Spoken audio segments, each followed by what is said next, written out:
嗨，大家好，我係 Wina。咁今次都係想再嚟同大家做一個大眾占卜啦。咁呢次嘅占卜主題都係偏向情感向嘅，即係比較感情啲嘅一個占卜啦。咁比較適合嘅族群係，即係我自己設定嘅主題嗰個關於嘅嗰個族群係曖昧向啦、友情向啦，又或者關係比較有少少一言難盡嘅感覺嘅人，即係可以做一個比較大嘅參考。咁當然其他都可以嚟聽下去參考下嘅，咁但係就可能自己去撇除一啲比較冇咁符合部分啦。咁同埋畢竟係大眾占卜，咁睇嘅人都好多啦，比較係集合式嘅一個占卜。咁大家聽自己有感覺到嘅，或者話有對應到嘅信息作為一個參考啦。咁我嘅 IG 啊有打喺個簡介度嘅，咁大家有興趣可以睇下啦，又或者睇下覺得想做個人占卜都可以喺嗰度揾我嘅，係啦。咁呢度面前有3副牌，大家按照自己嘅感覺直覺去揀一副。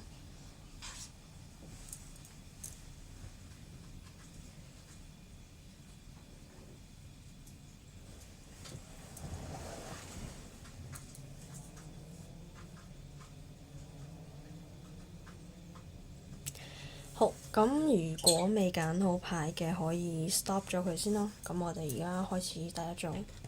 嘅。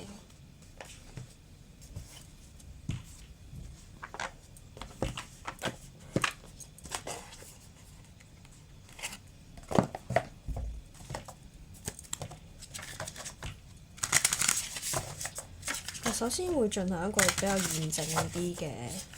證嘅部分。咁大家覺得好似個符合度都高喎，咁可以再繼續聽落去。咁如果覺得一樣都冇符合嘅，咁可以睇下其他2個選項有冇你嘅信息咁樣啦。先至第一組嘅驗證信息係。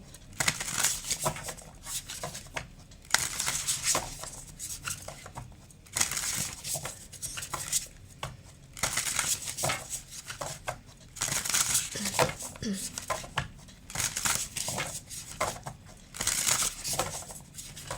到第一組嘅朋友嘅驗證信息。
方。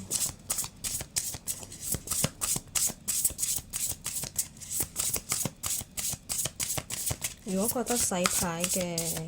過程有少少漫長無聊，可以 skip 佢。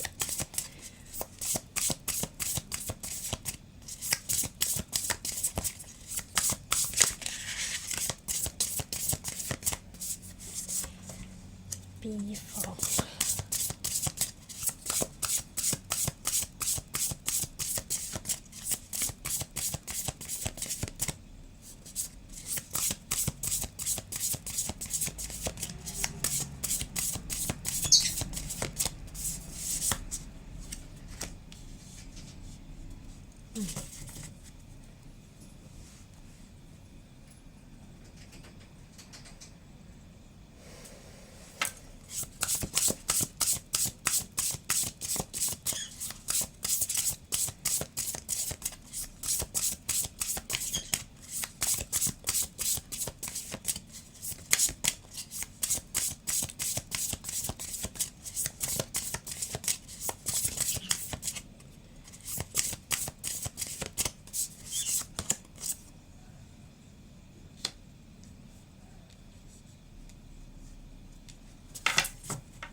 第一組嘅朋友個感覺比較複雜少少，已經有一言難盡嘅感覺喺度。等我再睇清楚啲先。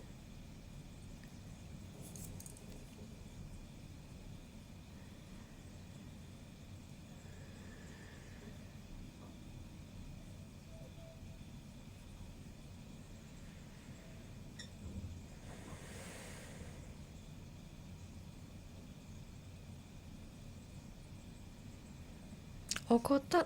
揀到第一組嘅朋友應該關係，你哋兩個嘅關係其實有一定嘅基礎喺度。有一部分啦，我感覺到有一部分係可能已經係你哋係有一個家庭嘅。咁第二個部分就係可能你哋未係真係有一個家庭，但係可能你哋已經行咗好長一段時間，即係已經有一個基礎喺呢一度。喺sorry 啊，你繼續。你哋嘅關係狀況，我覺得已經有一段嘅時間嘅基礎喺呢一度，我喺金幣十呢度睇得出。咁但係呢度 A 方嘅整體個感覺啦，同埋 B 方嘅整體感覺啦，你哋自己套邊個係 A 方，邊個係 B 方。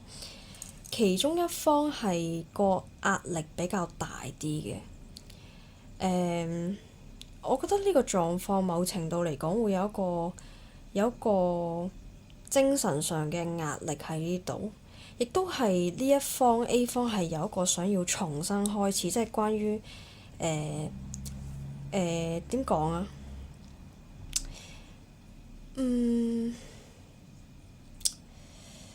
即係點講呢？想要有一個新嘅開始，去想要有一種離開嘅感覺喺呢度俾到我。即係，但係佢又未去到話好似權杖一咁樣咁有行動力地，真係好想好快速，我要快啲去脫離。咁又未去到咁嚴重，但係已經有一個係想要離開嘅一個感覺喺度啦。Ace of Pentacles， 即係希望有一個新嘅機會係可以即係隨緣啦，又唔係話好強求，即係隨緣可以俾到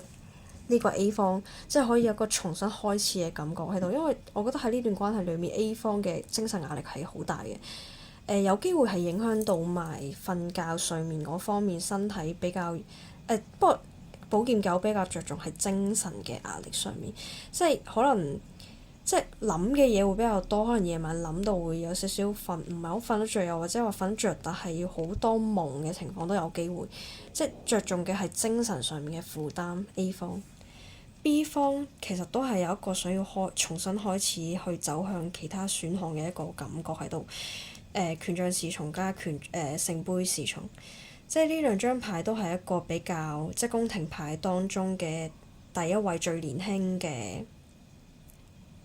一位即係人物啦。侍從即係佢呢兩張牌嗰個感覺就係比較係對一切都比較有好奇心，即係比較想要去嘗試，亦都係會對其他嘅新嘅機會係有想要去嘗，即係去好奇嘅一個感覺喺度咯。權杖侍從呢個牌就係比較有行動力嘅一張侍從牌嚟嘅。四張侍從牌當中係最有行動力㗎啦。而呢張聖杯嘅侍者就係即係關於比較情感上，即係佢會去對其他嘅可能新嘅機會、新遇到嘅人，或者對其他嘅人有想要去踏出去認識又好啊，好奇又好，未必話一定要話有啲咩目的性，因為聖杯侍者佢本身都係一個比較天真爛漫嘅情感，內心情感豐沛嘅一個侍者啦，即係佢對一切都比較有，即係保有好奇心，亦都係比較冇咁着重話一定要好有目的性啊，又或者點樣嘅一個角色。即係我覺得呢兩張嘅侍從牌，相較於另外兩張元素嘅寶劍侍從同埋金幣侍從嚟講，佢哋兩個係比較真係為咗好奇。想要去嘗試一啲新嘅嘢而有一個行動力嘅一個侍者咯，一個就係即係真係佢有興趣，因為但係亦都有個情況，因為權杖侍者佢本身係都有3分鐘熱度嘅可能性嘅，即係都係比較年輕嘅心態，呢兩張都係帶到嚟呢度嘅話，我覺得 B 方都係有想要離開呢段關係，嘗試其他嘢嘅一個感覺，係啦。等飲啖水先。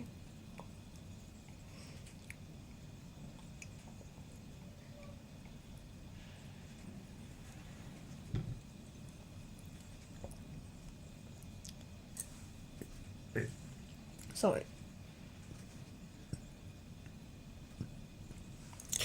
你哋關係現況咧出咗兩張嘅傾牌，其實亦都唔排除有機會係男同性嘅觀眾，係啦，咁亦都有個可能性就係可能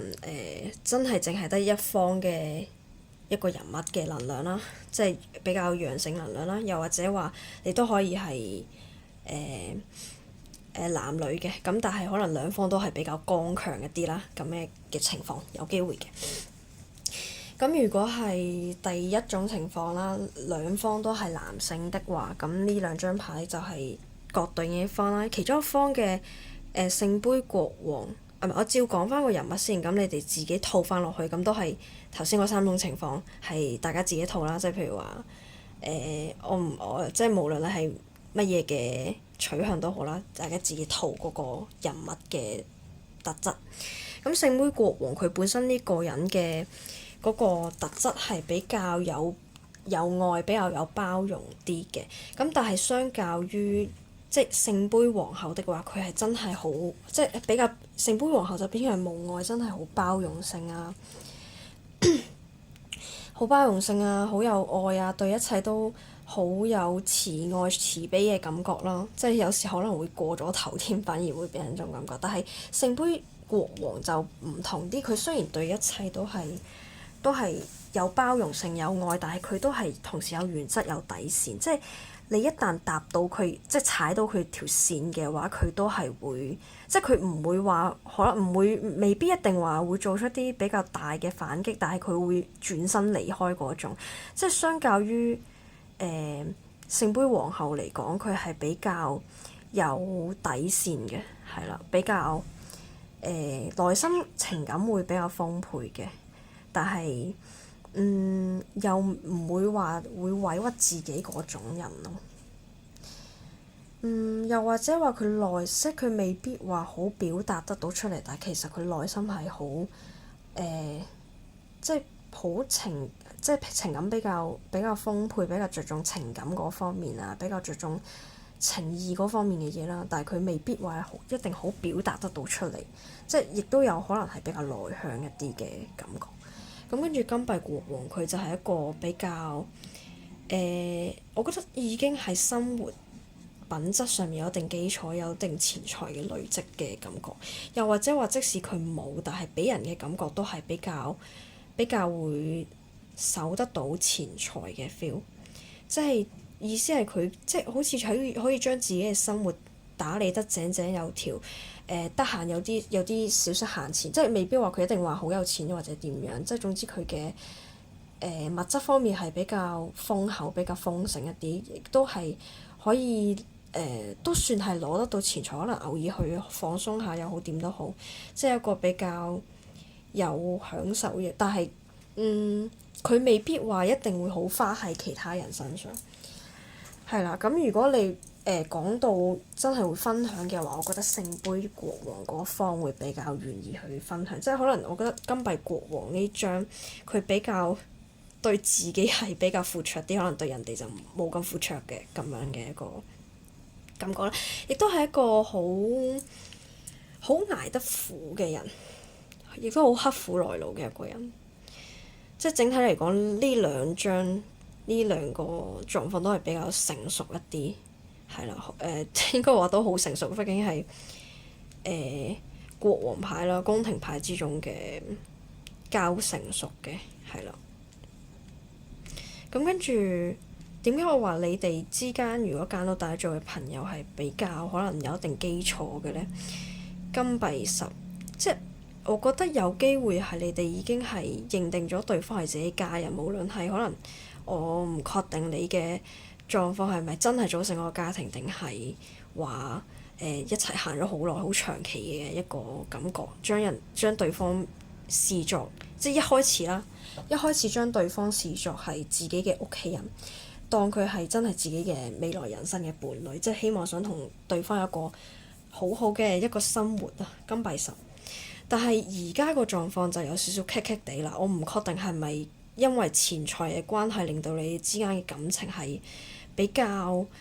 冇咗嗰種熱情喺度，因為其實你哋關係現況係水元素係人物牌嚟嘅，咁我覺得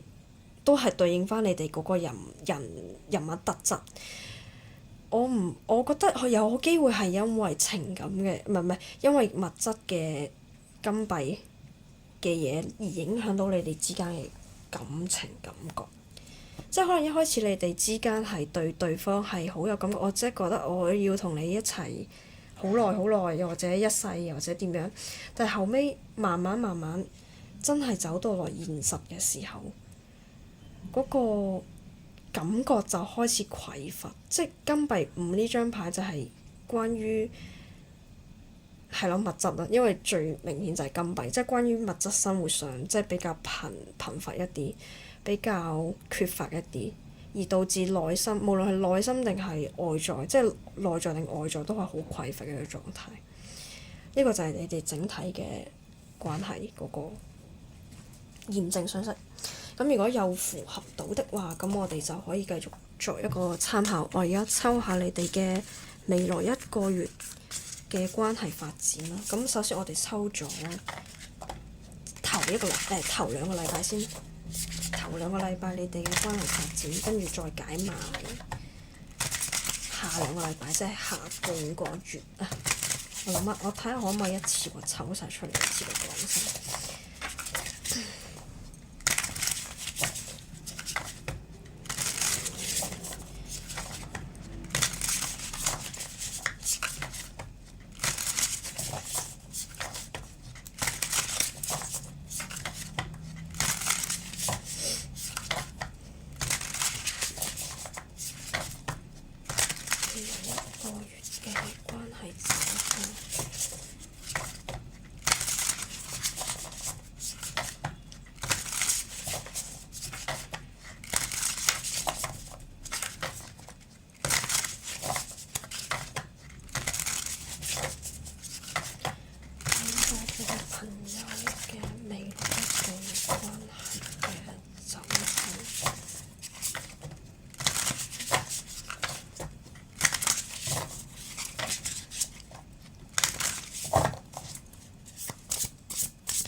聖杯使者。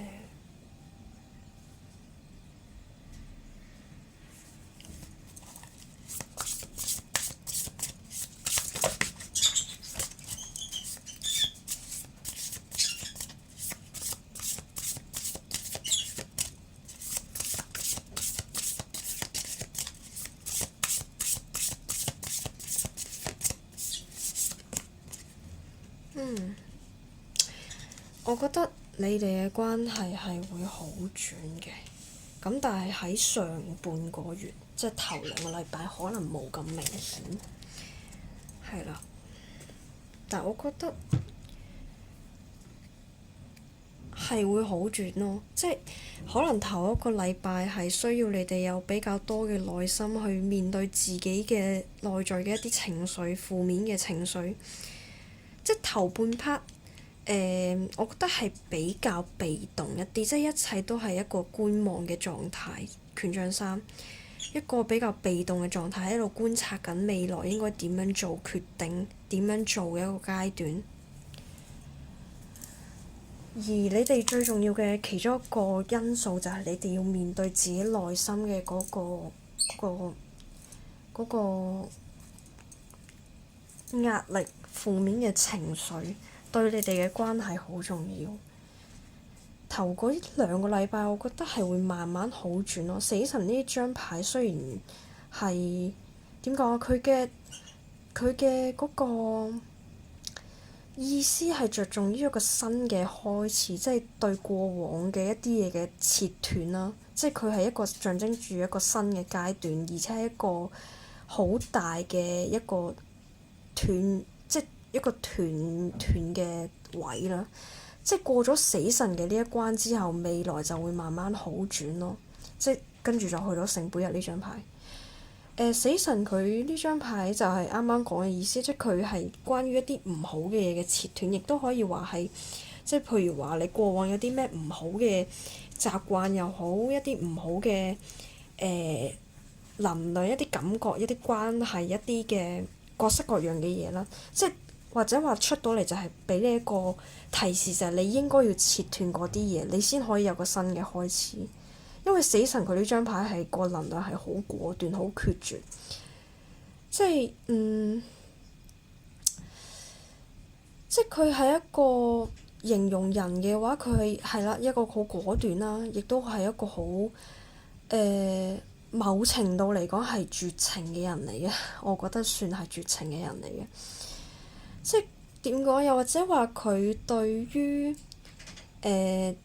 我覺得同正義有少少相似，但係死神唔同嘅位就係佢有咁多嘅行動力去前進，又或者話佢有一個前進嘅意味喺度咁樣解釋，一個重新開始嘅機會，一個新嘅輪迴嘅感覺。你哋頭1個階段，我覺得呢個可以話係頭2個禮拜啦。咁呢個唔係頭1個禮拜啦，呢個第2個禮拜啦。即係你哋頭1個禮拜就係關於諗下你哋之間嘅關係，未來可以點樣做？你哋嘅未來係會點樣？你哋要花啲時間去諗呢樣嘢，同埋第2個步驟就係面對你哋內心嘅一啲唔好嘅情緒，一啲唔好嘅嘢。因為力量呢張牌係比較偏內在嘅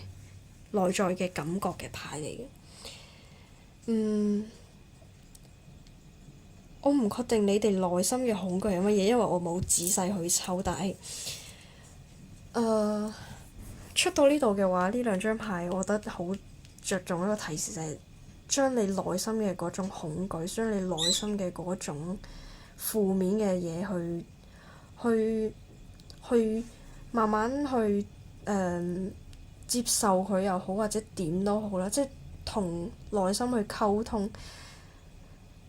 你哋先可以有一個好嘅新嘅開始，即係死神呢張牌新嘅階段去到聖杯1。聖杯1就係一個情感嘅一個新嘅開始咯，即係開始揾翻嗰種可能比較頭前一段階段嘅嗰種嘅情感流露嘅感覺咯，即係好似呢個噴泉咁啲水湧晒出嚟嗰種，即係情感係比較豐沛嘅一種感覺嘅階段。跟住到我哋嘅下半個月啦，都可以話係一個好嘅開始。月亮、戀人同埋金幣六都係六，即係我覺得其實係真係揾翻一開始嗰種感覺咯。即係聖杯侍者啱啱有解釋過，就係即係佢對人係好 nice 嘅，好熱情嘅，亦都好有好奇心嘅，即係亦都會去邀請人哋去玩啊，又或者話給予人哋一啲嘅情感上面嘅援助啊，嗰種感覺。即係我覺得呢兩張有少少共通點，就係揾翻。我覺得你哋會揾翻一開始你哋相處嘅嗰種互相幫助、互相給予嘅嗰種感覺。即係嗰種類似有一種共同奮鬥嘅感覺喺度，係啊。即係揾翻你哋之間嘅嗰種感情，戀人。跟住寶劍四呢張係比較似休息嘅一個階段，即係從佢前一張牌係寶劍三啦，寶劍三係一張比較傷心難過嘅一個階段，而去到寶劍四就係一個思想上嘅休息。去到呢度嘅話就係即係我覺得係思想上嘅一個休息嘅階段，即係開始內心嘅嗰種焦慮啊，嗰種不安啊，又或者對你哋之間呢段關係嘅一啲感覺開始慢慢平息。月亮呢張月亮牌我覺得俾我嘅感覺同比較傳統嘅月亮唔一樣，呢張有一種平靜嘅感覺。月亮呢張牌本身講緊都係情緒上面嘅嘢，負面嘅嘢，即係或者話一啲潛藏嘅危險、潛藏嘅危機會浮現出嚟嗰種 feel， 亦都可以解釋為負面情緒嘅泛濫。出到呢度呢幾張牌俾我感覺就係應該慢慢會好轉，即係嗰種問題浮現咗出嚟，你哋解決咗之後，你哋嘅關係就會變翻融洽嘅一個階段咯，或者邁向一個新嘅階段，但係克服咗呢個難關，而去到下一個嘅階段嘅嗰種感覺，而呢種感覺又係會有少少帶到以前嗰種你哋之間嘅比較你哋相處之間嘅嗰種牽絆嘅感覺。牽絆可唔可以用牽絆呢個詞？即係嗰種對彼此嘅情感啊，彼此嘅愛嗰種 feel。呢個就係下半個月後2個禮拜嘅一個階段。又或者話，即係月亮張牌就係月亮加寶劍四呢個，就係即係你哋個頭腦，其中一方嘅頭腦係要慢慢平靜，慢慢控制，即係內心嘅嗰個情緒啊、頭腦風暴咁樣，要慢慢學識點樣去克服啊，咁樣你哋就可以有一個比較好嘅一個新嘅階段咯。我覺得整體嚟講係唔錯個發展。咁而家就抽下俾你哋嘅建議，關於而家睇片嘅呢一刻，你哋睇到片嘅呢一刻嘅一個建議。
薩頓，OK，聖杯皇后，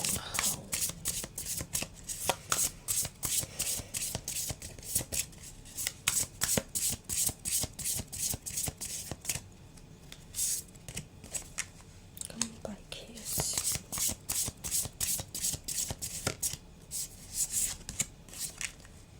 聖杯國王，好多好多人物牌。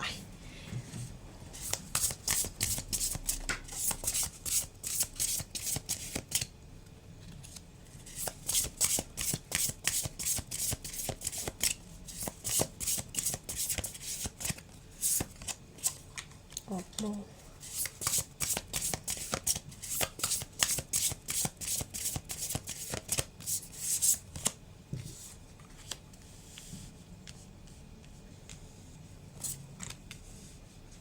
寶劍二，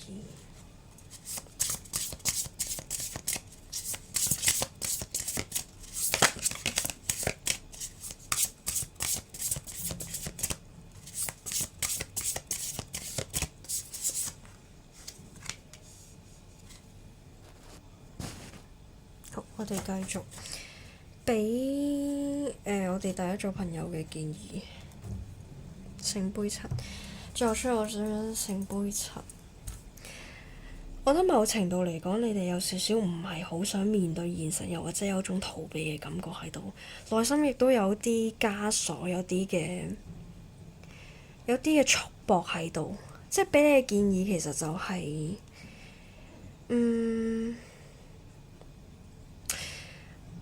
點講呢？我覺得呢兩張人物牌可以暫時唔使理佢住。我哋解咗呢四張牌先。金幣騎士佢本身係一個好有計劃性啦，亦都係好穩嘅一張騎士，一個騎士，即係佢會睇一個目標睇好耐，佢會好確定佢應該點樣行，好有計劃性，佢先會前進。雖然話佢會比較行動力慢，但係佢係成功率係偏向四張騎士之中最高嘅一個，即係好穩定啊！金幣嘅騎士，跟住惡魔牌。跟住騎士下面係張寶劍二，跟住聖杯七。聖杯七係一個比較多嘢諗、比較多思緒嗰個一張牌啦，或者話好多想要嘅嘢，但係唔知點樣去行動。咁所以枷鎖呢張牌，枷鎖就係惡魔呢張牌啦。而有少少逃避嘅感覺就係寶劍二。見到呢個人佢隻眼蒙住咗，跟住兩把寶劍擺喺前面，即係有種又或者話選擇困難或者有少少逃避嘅感覺啦。睇下你哋對應到邊種情況，即係有一種係好似唔知道點樣面對啊，或者唔知點樣做抉擇嘅一個感覺喺度，即係思緒好繁複，又唔確定邊樣嘢係對你係好嘅咁樣，內心係有慾望喺度嘅。我唔確定你呢種嘅慾望係點樣嘅慾望啦，又或者話係真係自己對自己嘅嗰種束縛性，又或者話對未知嘅一種恐懼，我覺得都有帶到一啲喺呢一度。所以呢度出咗嘅聖杯騎士就係呢三張都可以連住嚟解，即係揾到你內心係真係打動得到你內心情感嗰面嗰塊嘅一啲嘢一啲事情，你就去做啦。但係當然你做嘅同時係要有一個計劃性啊，即係唔好話譬如話即係我好衝，即係可以譬如話可能新遇到一個人，又或者點樣新遇到一件事情，你覺得嗰下係好有 feel，即係嗰下嘅衝動就即係真係直衝，咁又唔係咁嘅意思，係真係你觀察咗呢個嘅事情呢樣嘢係令你個內心打動得到，即係對自己係內心係有迴響有反應反饋嘅嗰樣事情，你就去計劃去做。咁但係前提係你係要打破咗你內心嘅嗰種枷鎖，去揾得到你想做嘅嘢，人事物又或者點都好啦。即係總之你要有一個係想要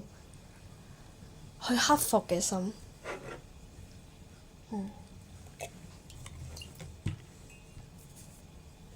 啲水倒瀉咗。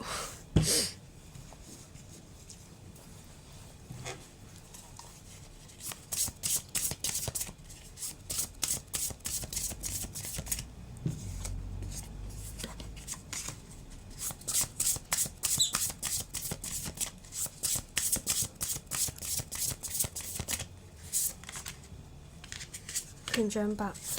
我啱啱先講完話唔好咁衝，即係咁魯莽嚟衝，跟住出到權杖八。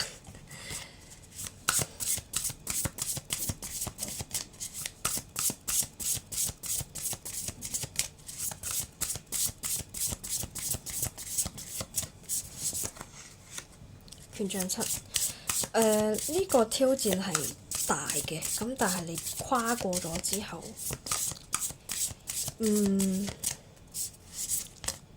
可以話係點講呢？揾翻你對自己嗰個自信咯，權杖皇后。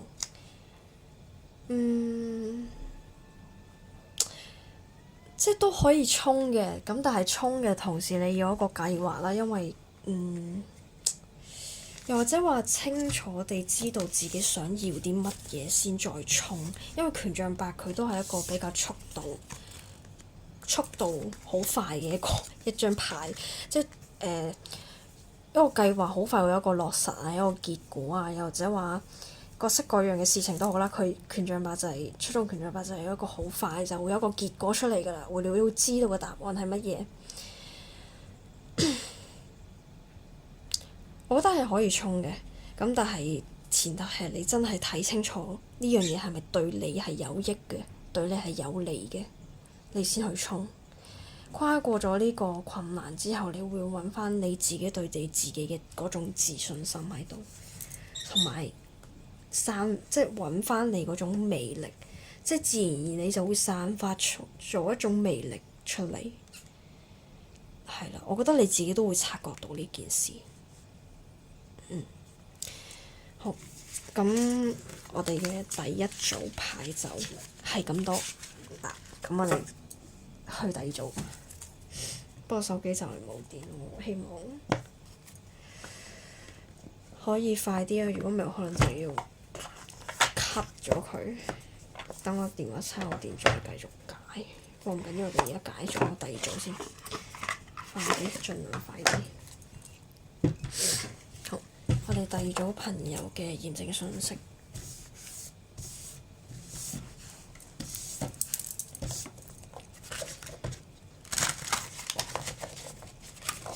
第二組朋友驗證信息，我哋現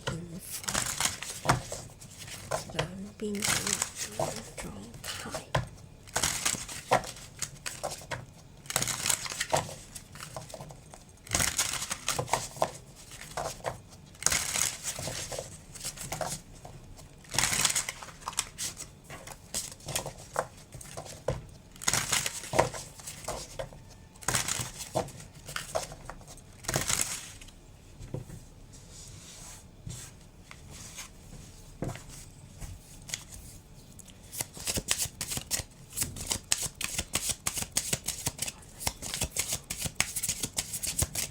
跟第二組朋友嘅關係，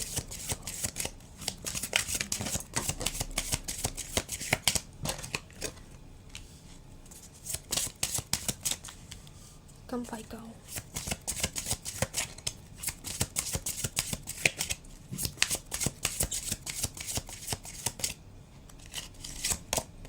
聖杯三，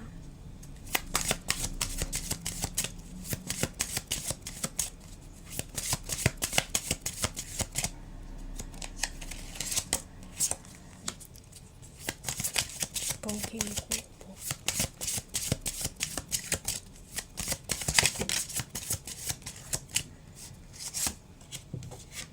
聖杯侍從。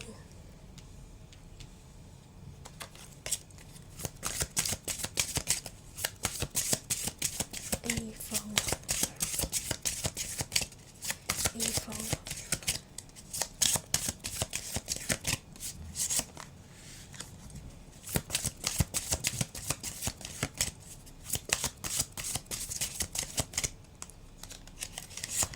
呢副牌有少少大，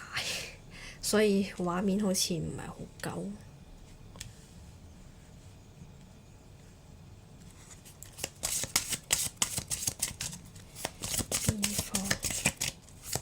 B 方嘅能量係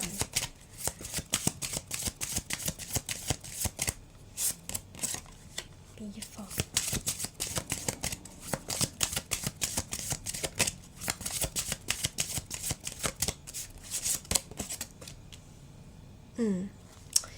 B 方係真係都係有少少一言難盡。我覺得呢段關係揀二嘅呢副牌嘅朋友有機會有第三者嘅情況喺度。雖然聖杯，因為出咗聖杯三喺比較偏向情感占卜上面，我發現呢個占卜都係比較偏向情感向，友誼好似好少，唔緊要。出喺情感向嘅占卜當中，又或者話你哋而家係曖昧關係啦。咁如果曖昧關係就係你哋有競爭對手啦。咁如果係情感關係，有機會係第三者，因為情感占卜出聖杯三通常都比較偏向係有第三者嘅情況。我想再抽多張你哋嘅關係現況係點樣？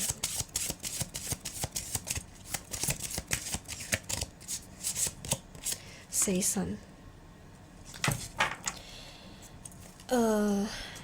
A 方 B 方係啦，都係你哋自己做對應，即係邊方係 A， 邊方係 B 咁樣啦。我覺得其中一個方係好想結束呢段關係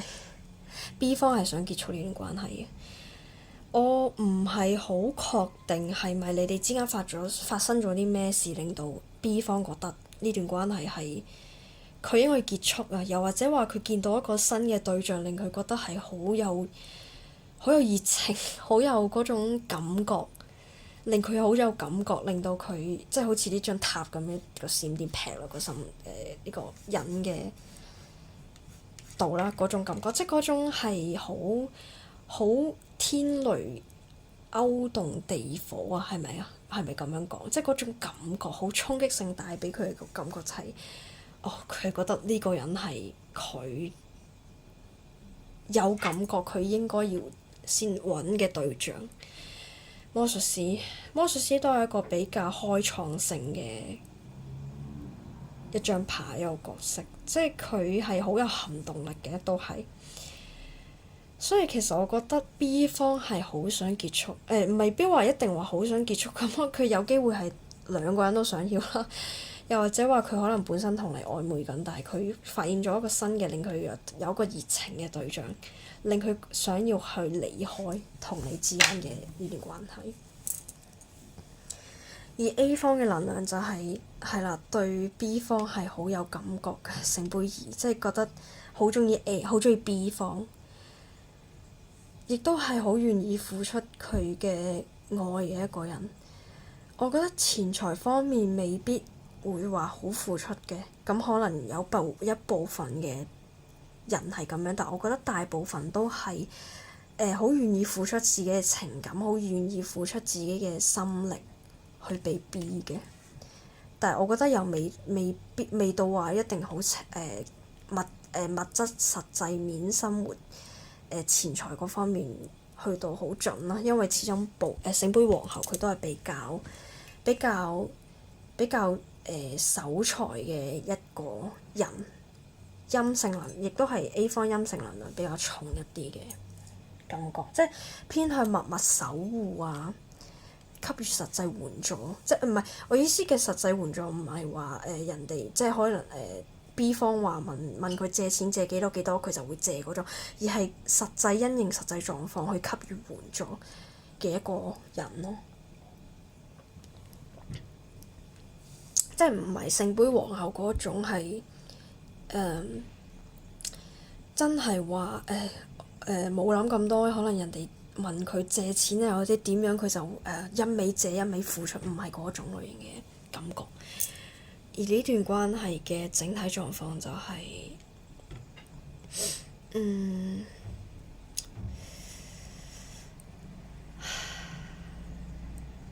我覺得呢張應該係 A 方嘅能量，係啦。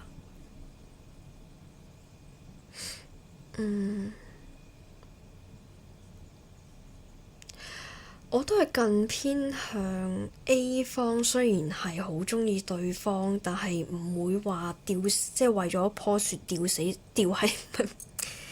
嗰個叫咩啊？即係為咗棵樹放棄成個森林，係啦。我覺得唔係呢種狀況，佢都係對自己個生活啊，對自己本身嘅追求係好高嘅一個人嚟嘅，即係佢對自己嘅要求好高，對自己嘅生活品質要求好高，好獨立嘅一個人。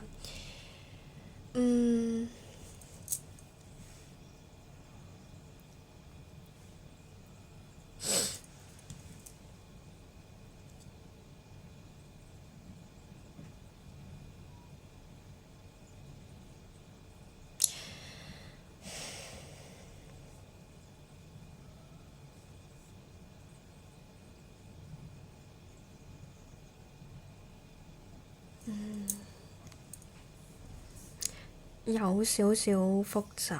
有少複雜，我再睇下先。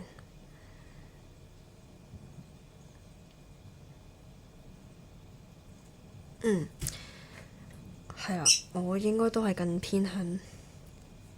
係可能 B 方有其他嘅目標，我覺得呢個可能性比較大。A 方啦，我覺得呢前半 part 係 A 方啦。A 方雖然係對另外一方係好有感覺啊，好有情感，好鍾意，但係佢都未去到失理智嘅程度，即係佢都係對未來，對自己嘅未來係有把握，對自己未來有追求嘅一個人。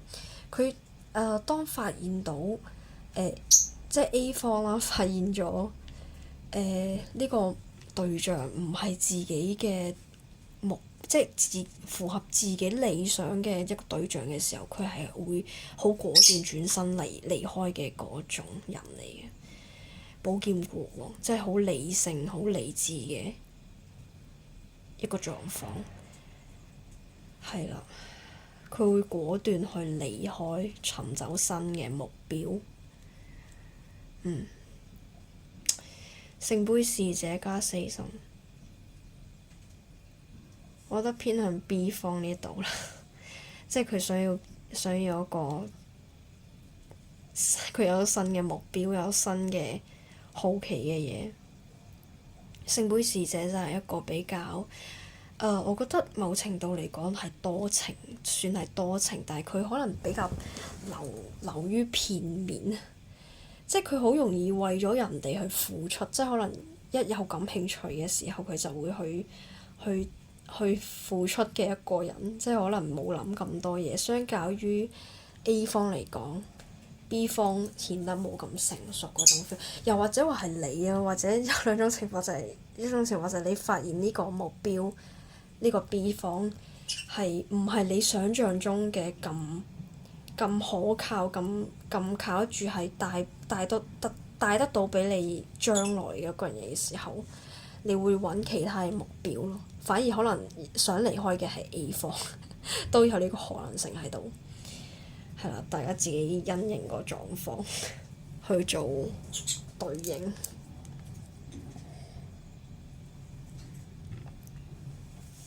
即係 A 方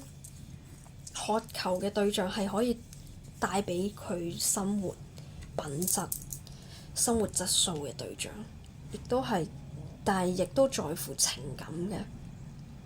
大家心意相通嘅咁樣。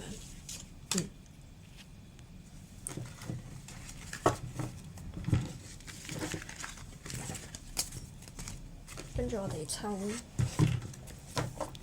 未來一個月發展係點樣？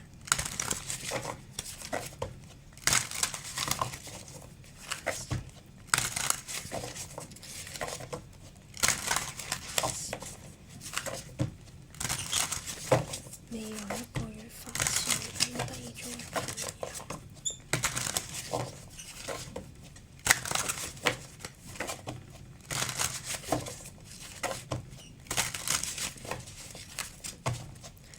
跟住再朋友未來一個月嘅發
嗯，你哋之間嘅關係，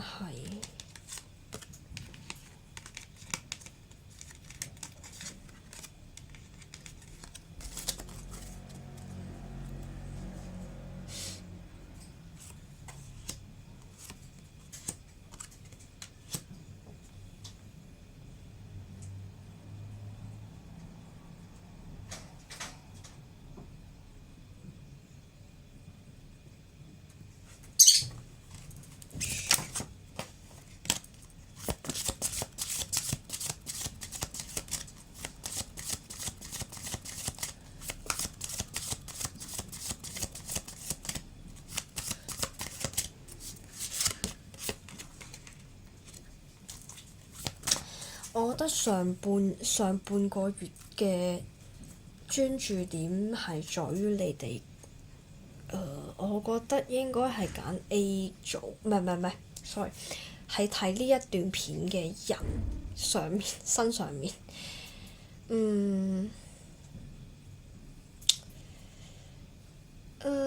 我覺得啦，上半個月呢，你哋之間嘅嗰個交流或者拉扯，我覺得係冇咁大，冇咁大嘅關聯性，冇咁大嘅牽連喺度。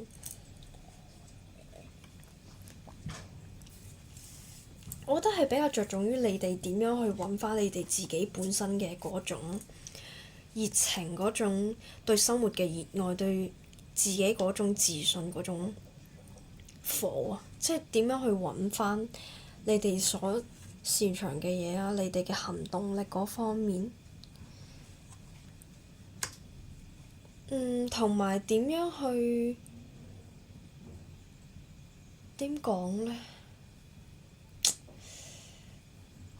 我覺得某程度嚟講，你哋有少少濾鏡喺度，我唔確定對，我覺得好似有少少難啲去真係一下子講得清楚。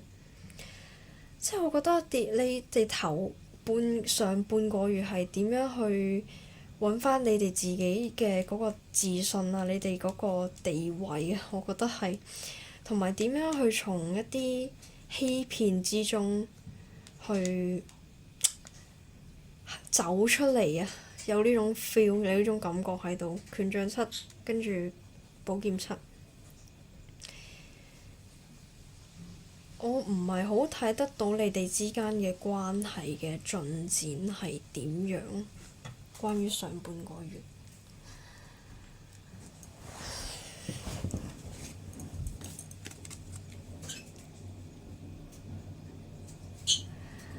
我覺得呢段關係俾你哋嘅一啲考驗就係你哋點樣去從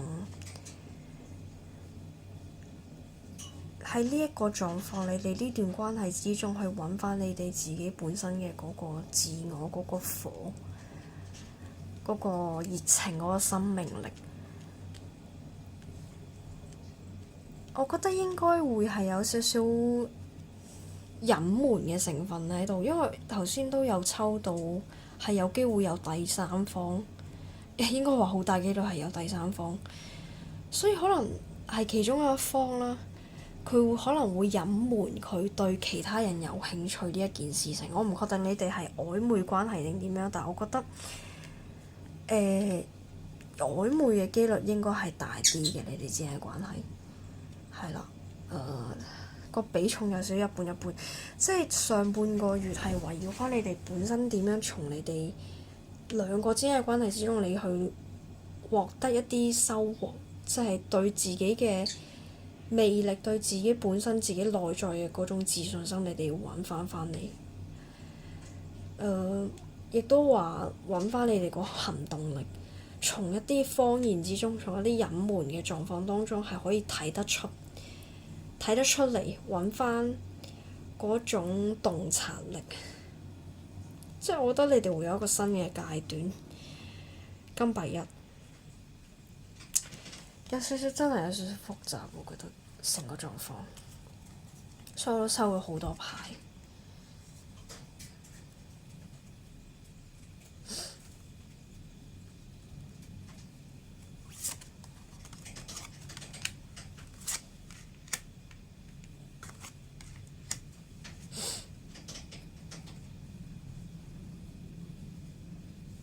唔係好牽扯到你哋關係事。睇下上半月，下半個月就有少少啦，可能有少少，我唔係好確定係咪同你而家諗緊嘅呢個對象啦。但係，畢竟係關於抽緊你哋之間嘅一個月發展，咁所以我覺得應該都有大機率係關於你哋之間。咁亦都有少部分嘅人可能係佢有個新，你哋有個新嘅對象係比較符合得到你哋嘅標準，你哋反而會去走向另外一個對象，有呢個可能性。下半個月我試下嘗試點樣去解啦。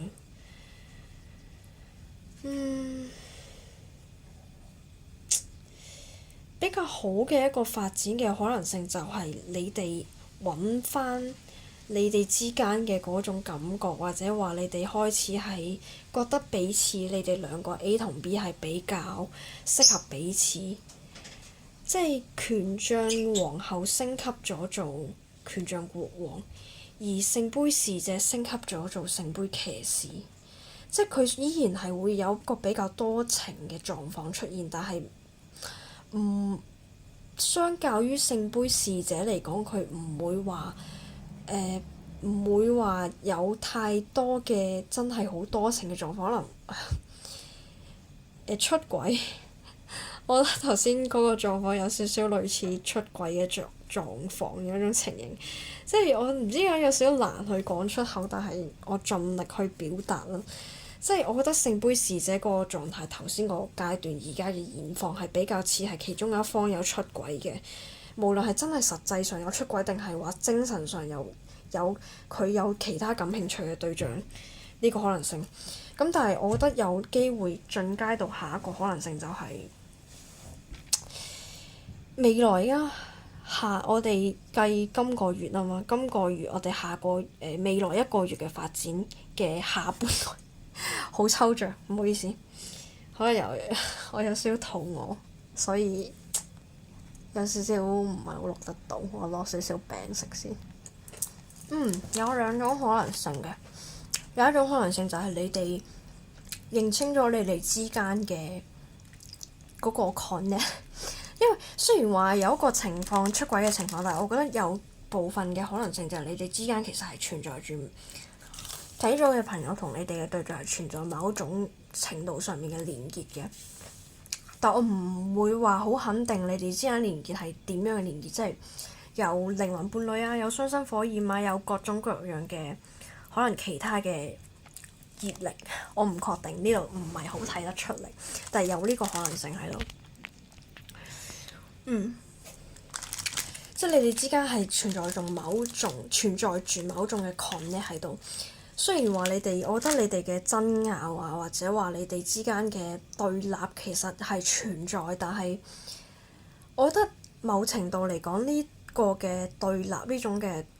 爭拗有機會係反而係加深你哋之間嘅連結，你哋之間嘅嗰種牽連。即係因為始終我覺得由某程度嚟講，有爭拗唔係一件壞事，即係可以加深對彼此嘅了解，即係知道對方嘅雷點地雷喺邊一度，即係仲有一個更深嘅磨合喺度，都我覺得係即係喺我嘅觀點嚟講，我覺得係咁樣。嗰個可能性啦，就係你哋之間下半個月係會有一個對彼此嘅一個確認。雖然其中一個方都係會比較多情，但係佢唔會話真係會咁當然啦，大眾節目我唔敢100%保證佢會唔會真係會有出軌嘅可能性。但我覺得應該唔會，偏向唔會嘅。大部分嘅睇第二組嘅朋友係唔會嘅。咁但係佢都係可能會存在一個類似中央空調嘅狀況。係啊，你開始認識到彼此嘅重要性，開始有一個新嘅前進啦。雖然我覺得你哋未必知道未來真正會發生咩事，因為愚人雖然佢係一個新嘅開始，一個新嘅進展嘅一張牌，但係佢嘅前進方向其實係唔確定，即係佢唔確定未來係乜嘢會發生咩事，會係點樣，但係佢會有一個心，就係我想要去嘗試，我想要去有個新嘅開始。帶住往有嘅一啲經驗又好，又或者啲冒險嘅心態都好咯，喺愚人呢張牌度，會係一個比較停戰嘅狀態啊。寶劍四、聖杯二同埋金幣八。金幣八就係講緊對自己嘅生活嘅嗰個努力啊，即係精進自己嘅技藝又好啦，或者話工作上面嘅努力都好啦，即係比較偏向生活上面嘅打拼，生活上面嘅努力。可能你哋之間嘅關係係會比較偏向呢一種狀況，即係開始認識到彼此可以為大家帶嚟嘅一啲嘢，從一個生活上面嘅合作，思想上面嘅比較似係比較休息嘅一個階段。咁樣一種情況。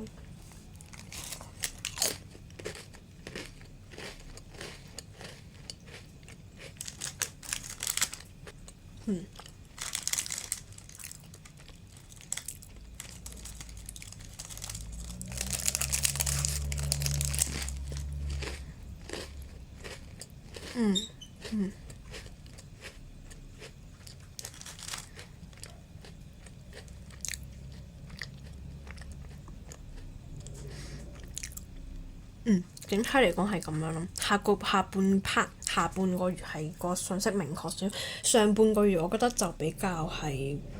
着重於你哋兩方嘅成長。我覺得尤其係你啊，畢竟係睇呢段片嘅人，比較我覺得着重係你哋睇呢段片嘅人嘅成長咯。即係揾翻對自己嘅認識，揾翻對自己嘅自信心，對自己嗰個魅力嗰個條件嘅自信。魔術師都係一個講緊自信嘅一張牌。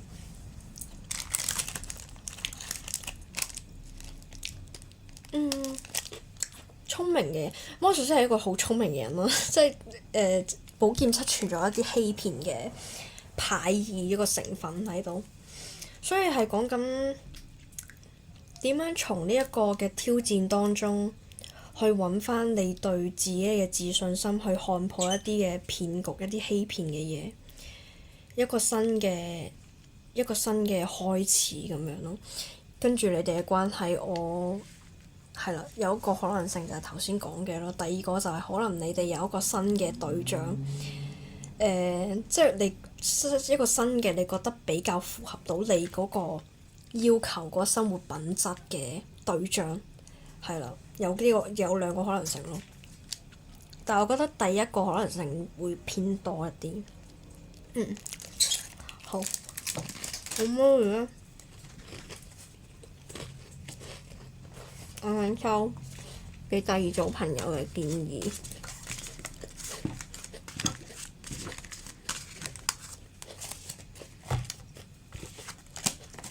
我可能睇下先，因為電話真係就嚟冇電，可能錄完第二組我要 stop 佢，之後再錄第三組。第二組嘅朋友，而家比目前嘅你嘅建議係乜嘢？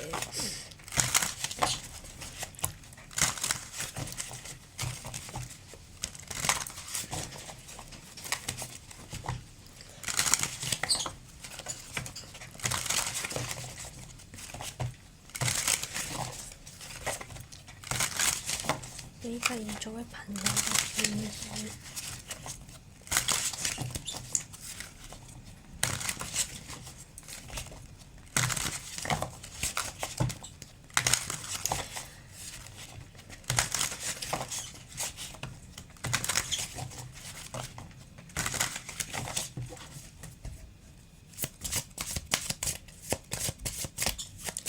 此時此刻睇到第二組嘅信息嘅朋友嘅建議係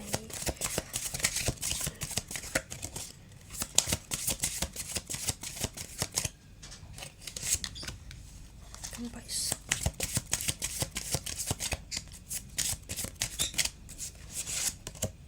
金幣一、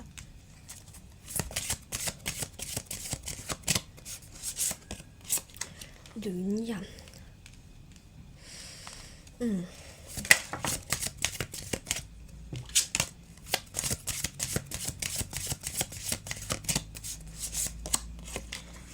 寶劍國王，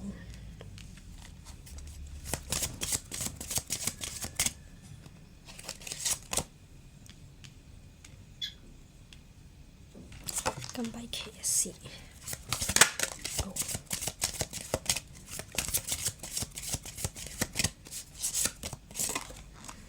寶劍10，我覺得可以再抽多一張牌，睇下。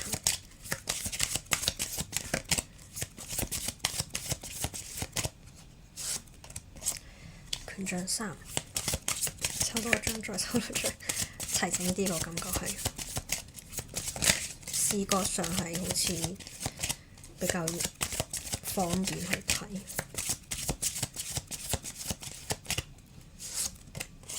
聖杯侍從，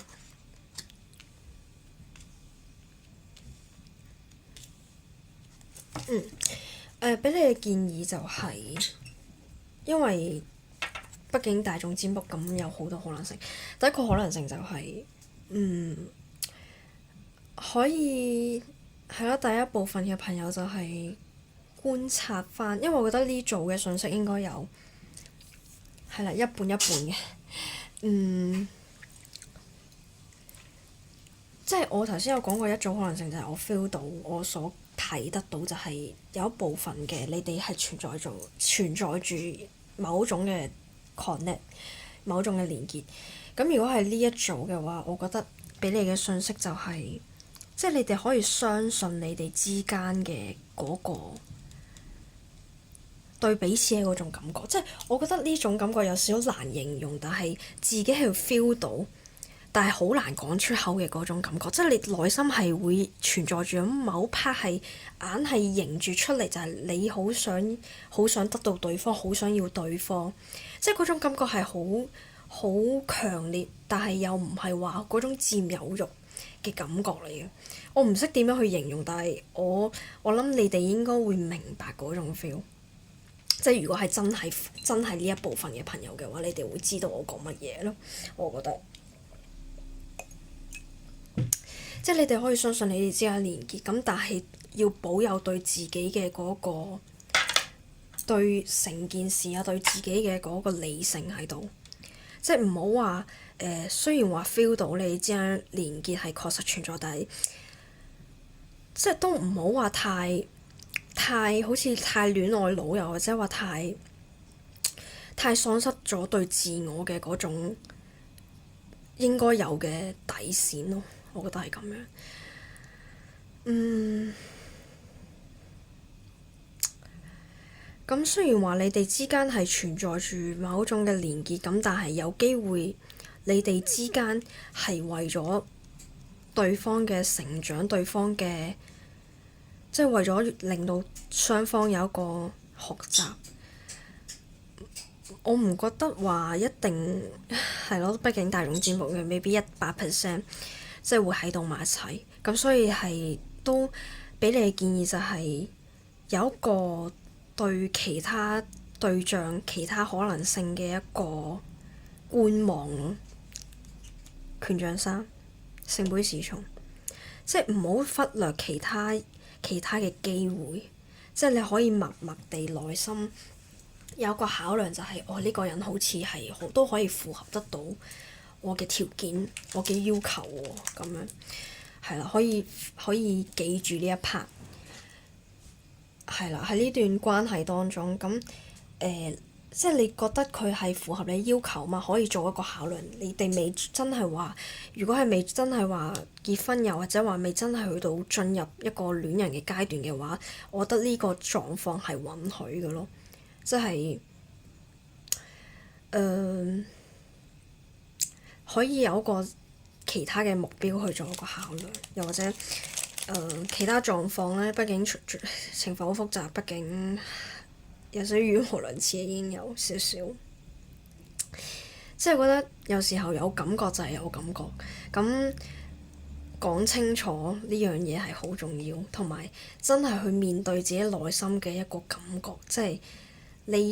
對其他人有感覺嘅時候，我覺得你都應該要承認呢一種感覺。喺成個目前嘅狀況去睇清楚之後，作出一個決定，係要去要留，即係你自己嘅決定，亦都係你自己應該要承擔嘅一樣嘢。即係我覺得唔好否認自己嘅感覺咯，呢樣嘢都算好重要。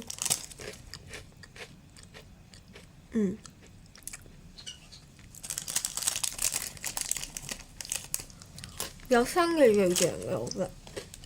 有新對象嘅可能性，即係可能你經過咗呢一個對象之後，你覺得雖然令你好受傷啊，即係呢張寶劍十咁樣好受傷啊，即係好似而家嘅狀況好似有少少無望啊，有少少絕望，有少少失望嘅時候，其實你可以嘗試去觀察其他嘅對象，其實係有更加適合你嘅對象咯。即係呢個第二個可能性就係，如果你哋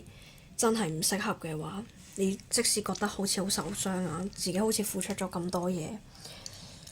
都得唔到一個結果嘅時候，但係其實可能有更好嘅選項等緊你咯。同埋想提醒你嘅就係你嘅資源啊係充足嘅，我覺得係偏向物質方面嘅嘢，係啦，畢竟係金幣十，又或者話你本身有承繼到嘅一啲嘢，呢個可能就比較飄忽一啲啦，因為我覺得金幣十都有承繼嘅意思，即係第一個可能係金錢上面嘅繼承啦，第二種就係即係關於可能靈性天賦上面嘅繼承。即係你嘅資源係足夠你去行出呢個困境喺度，係啦。好，我想再抽多張睇下有啲咩補充嘅信息。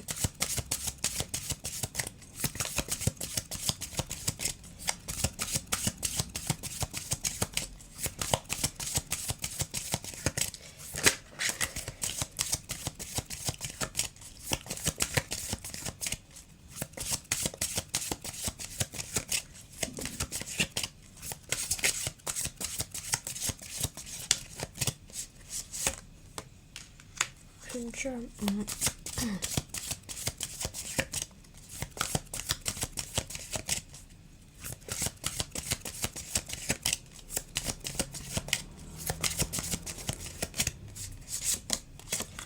聖杯七，對應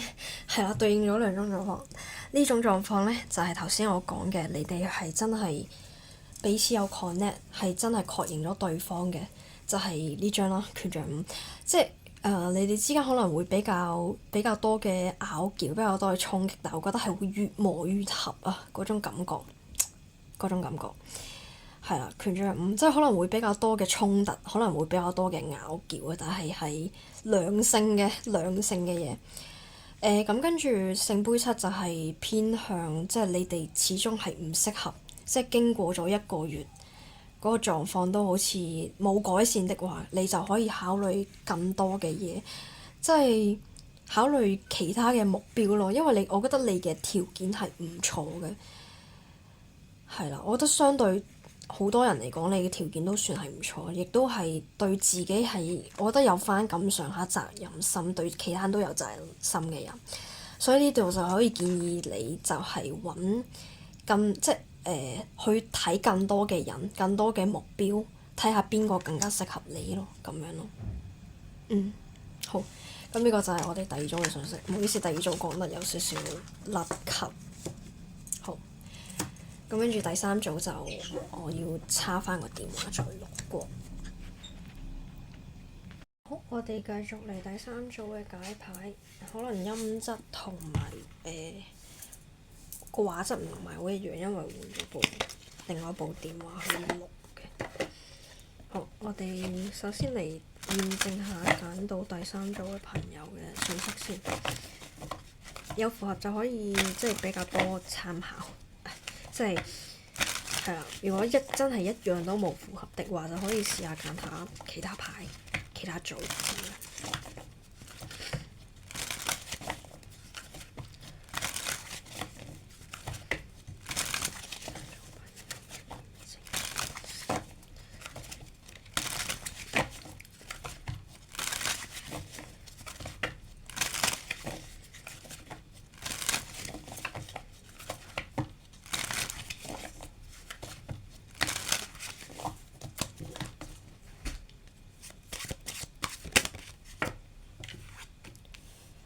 寶劍十，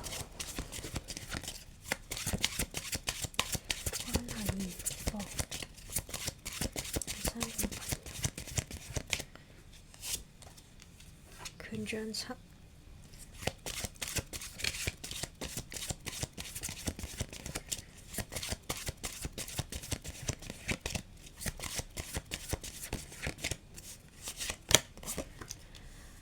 金幣騎士。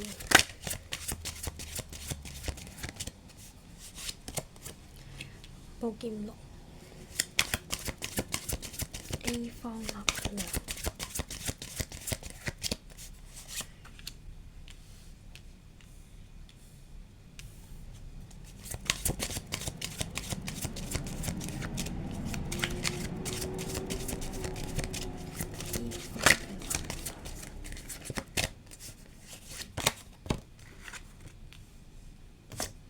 另外出多咗一張出嚟啦，咁我哋照擺喺度解埋。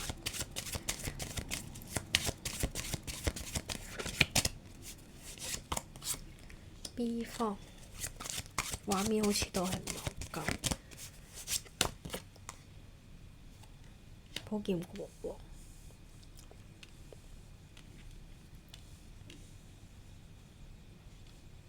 好，你哋整體嘅關係現況呢？我唔係好確切地知道你哋發生咗啲咩事啦，但係應該都幾災難性嘅，即係我覺得應該發生咗一件事情，令到成段關係個感覺係即係點講呢？即係嗰種情感好似喪失咗咁樣，我可唔可以咁講？即係個感覺係傷心巨疲，啲寶劍十，即係好傷心、好絕望，覺得呢個狀況動彈不得。即係我覺得件事情對你哋嚟講個挑戰性都幾大。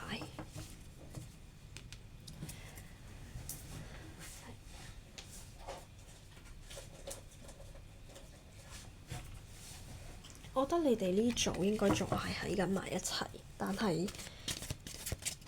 已經冇太多嘅情感喺度嘅 feel， 即係好似大家各自忙各自嘅，亦都冇必要嘅時候，好似唔會話特別想有啲乜嘢溝通嘅 feel。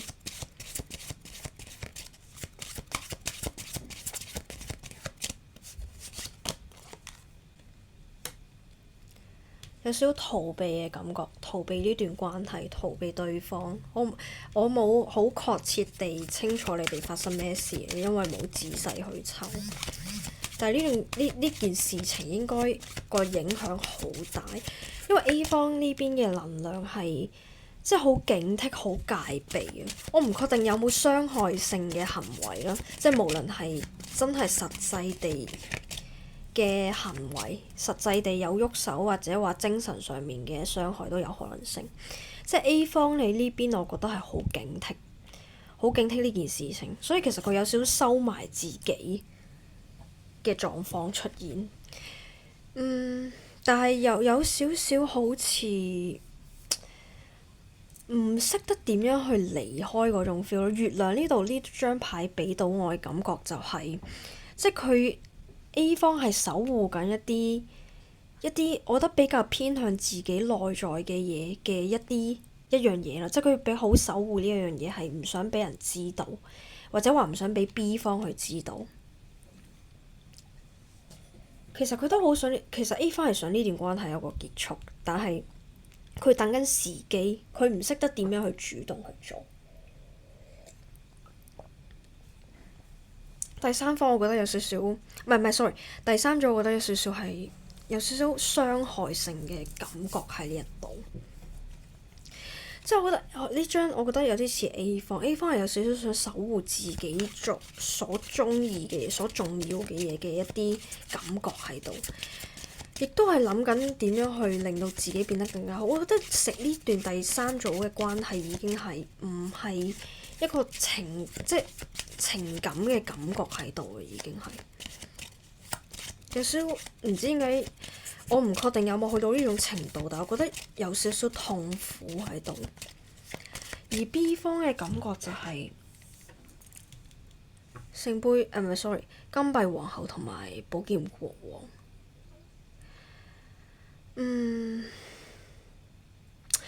我覺得 B 方係有少少想要控制嘅感覺喺度，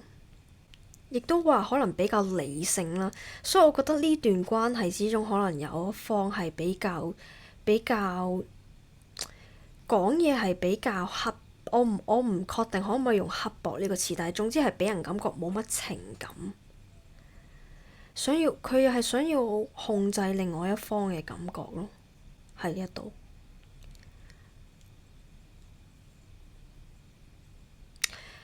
從思想上去到生活上，佢都有想控制嘅感覺。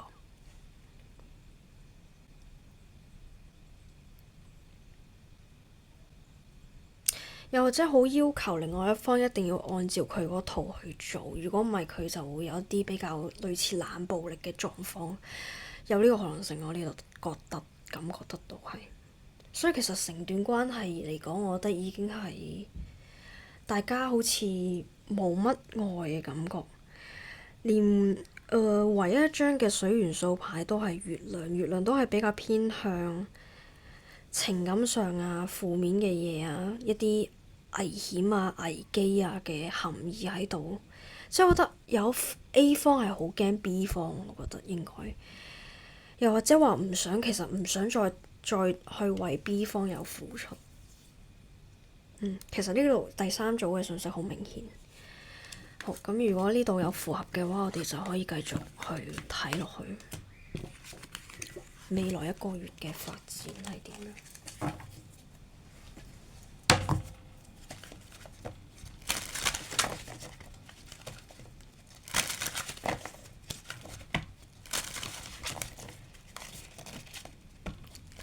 朋友未來一個月嘅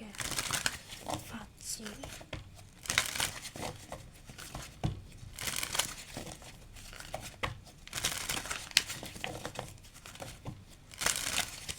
第三組嘅信息偏明確啊。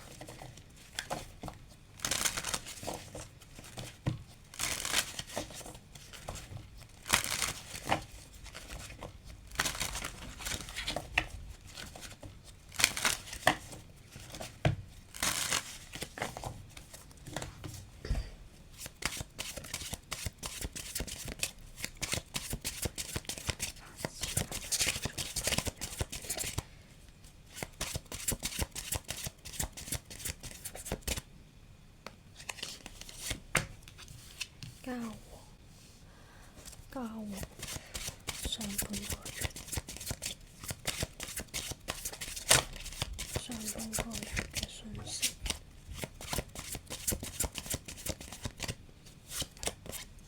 權杖四，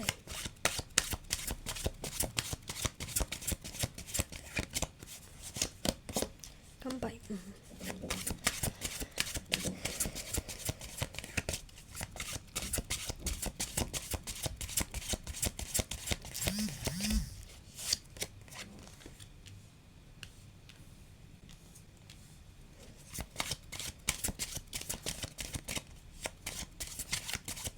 我覺得應該係會有朋友去幫你嘅，又或者話有其他嘅人去協助你，即係俾你一個避風港嘅感覺。上半個月啦，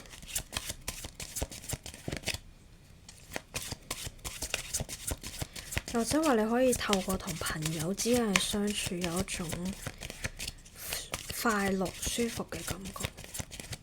又或者話建議你可以多啲同咦咁快行到建議，我覺得第三組嘅信息真係好快好明確，即係或者話建議你多啲去同朋友去 social 去玩。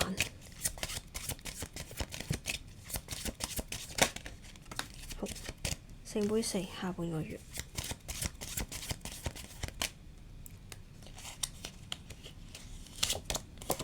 權杖十。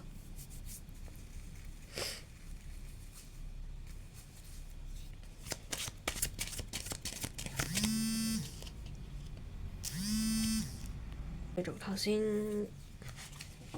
有電話，好，下半個月。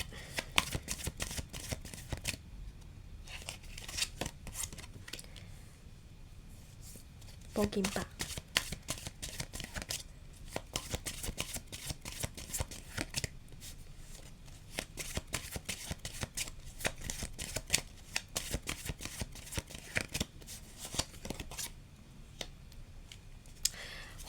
真係好明顯、好明確嘅信息啦。上半個月啦，頭嗰2個禮拜啦，就係、我覺得係有庇護俾到你。我覺得第一部分係嚟自屋企人，又或者話同你好熟，真係好熟、好關係好好嘅朋友，即係你同佢或許識咗好耐嘅，就算未識好耐，你都係同佢好拍、好合、好夾得嚟。佢會提供你一啲協助、一啲援助，即係俾到你一種比較安定嘅感覺。但係會經過一段比較匱乏嘅階段嘅，但係依舊會有人去支撐住你繼續行落去嘅，即係透過同人哋嘅相處，係可以令到你可以有個恢復嘅感覺喺度。係啦，咁跟住我哋下半個月嘅信息，我覺得下半個月你就已經可以慢慢行出嚟，即係從過往嗰種自我束縛啊，自己思緒上面嘅嗰種困獸鬥之中慢慢去走出嚟，亦都可以慢慢地唔受呢段關係嘅打擾。即係我覺得呢段關係第三組嘅朋友係，我覺得某程度嚟講，你哋係受到一啲嘅侵害啊！即係我唔確定嚴重性如何，但係總之有種傷害嘅感覺喺度。權杖十，即係已經唔需要再為咗呢段關係呢個過往去困擾。開始揾翻自己嘅嗰個價值，從傷害當中走出嚟，個感覺就係、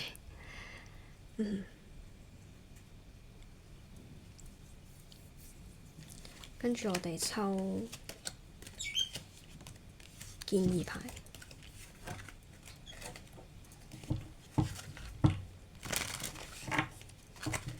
俾第三組朋友嘅建議牌。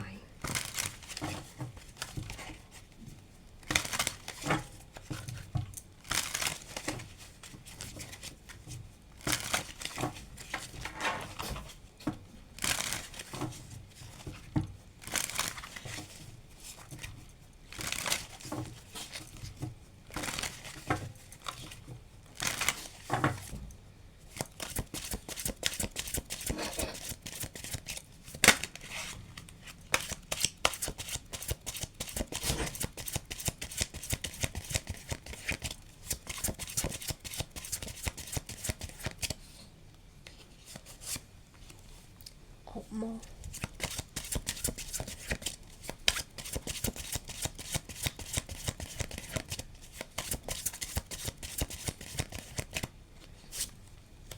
聖杯十，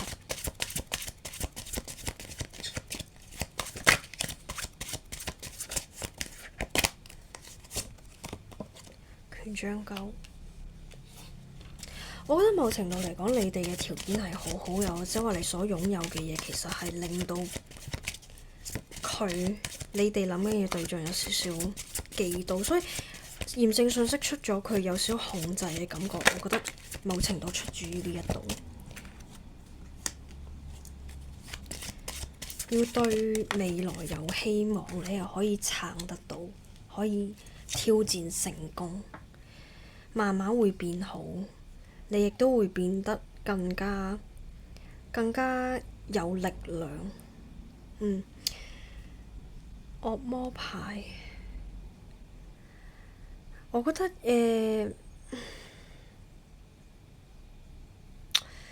呢一部分信息，我唔敢100% 保證，但係可能你哋以前有啲乜嘢過往嘅牽扯，令到你好似有少少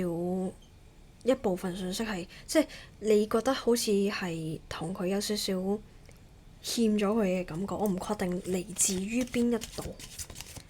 一部分信息啦，有一部分嘅人係咁樣嘅，即係或者話你哋之間嘅關係有少少慾望喺度，即係可能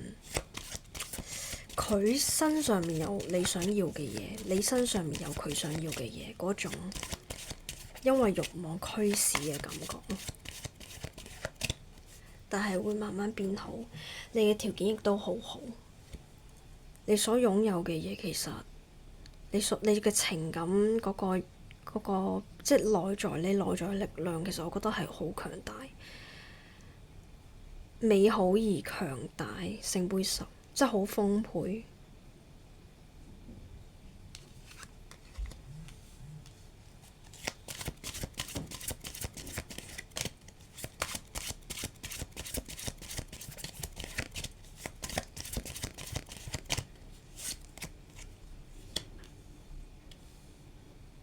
你可以揾返自我咯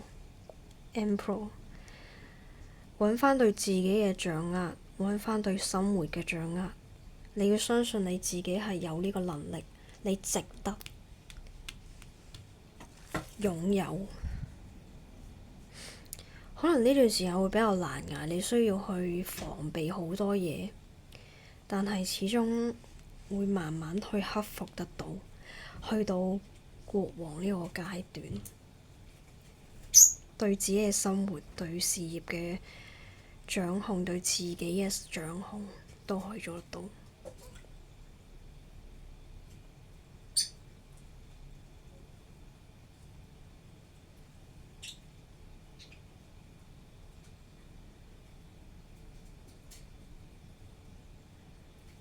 係可以度過，可能有人引領你又好，或者你內心嘅力量引領你都好，你係可以做得到。我想再抽多一張牌去，有冇其他嘅信息俾到我？2張。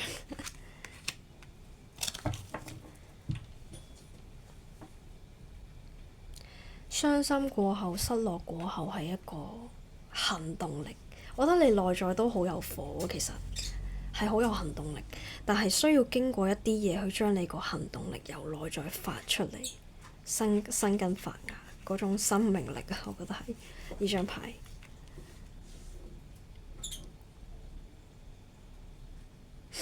聖杯5係一張比較情感上面失落，覺得好失望，見唔到其他嘢，見唔到一啲好嘅嘢嘅一張牌，但係事實上唔係咁樣咯。雖然佢而家佢面前係一個比較好似凄涼嘅場景，但係佢背後係一個草地，好寬廣嘅草地，綠油嘅草地。只要可以去擰一擰轉身，其實就可以發現到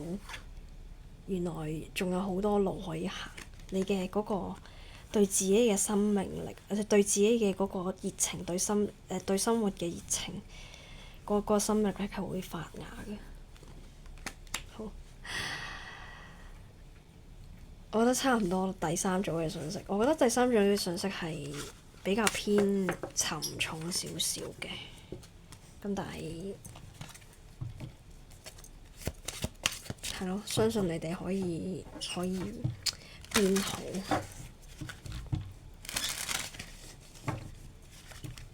我唔確定有冇好明確地講出我所 feel 到嘅嘢，但係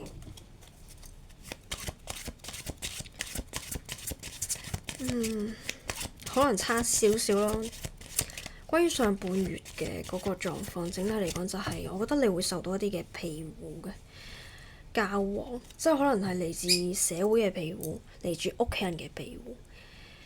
跟住第二個星期就係關於你同其他朋友啊，同其他人嘅相處之中揾翻嗰種情感上面嘅滿足。跟住後尾就係慢慢你可以唔受打擾，從過往嘅呢一份痛苦嗰份責任心嗰份嘅感覺之中抽離，唔被影響，慢慢會揾翻你自己對自己嘅掌握，對生活嘅掌握咯。好，今次第3組嘅解牌就去到呢度啦。好，我下次再諗下有咩主題可以再同大家分享。係咁先，拜拜。